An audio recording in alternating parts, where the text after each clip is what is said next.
uchun shaxsiy rivojlanish juda ham muhim hisoblanadi. Insonlar xayol qilishi mumkin, fikrlashi mumkin, tasavvur qilishi mumkin, ammo unga qanaqa yo'l bilan borishi bilmasa, u juda ham ko'p vaqtini yo'qotadi va ko'p muammolarga duch keladi.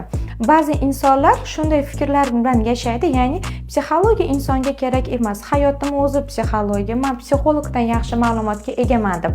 To'g'ri bo'lishingiz mumkin. Aynan ichki holatingizdagi muammolarni siz qandayligini bilmaysiz. Misol uchun hozir tasavvur qilib ko'ring. Aql bilan nimaga erishyapsiz? Qalbingiz bilan nima xohlayapsiz? Men sizga javob beraman. Aqlam, qalbim sizda ikki xil narsani xohlayapti. Ichingizdagi holatingizni to'g'ri ustanovka bilan boshqarishni bilmasangiz, xohlayotgan narsangizga erishingiz mumkin, uddalashingiz mumkin, lekin bu ming afsuski muddatli bo'ladi. Sababi inson shaxs sifatida ishlab rivojlanib borganida, uning ishi ham rivojlanib boradi. Siz hozir qilayotgan ishingizda faqat programma bo'yicha boshqalar qilgan reja bilan qilsangiz, bu muddatli.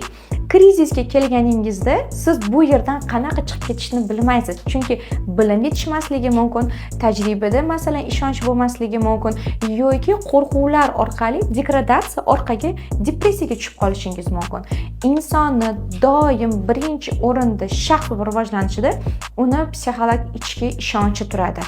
Ishonch bir nechta pog'onaga bo'linadi. Umumiy biz uni ishlamaymiz va ko'rmaymiz. Shu ishonch orqali inson muloqot qiladi, insonlarga ta'sir qiladi va o'z fikrini maqsadiga to'g'ri yo'naltira oladi.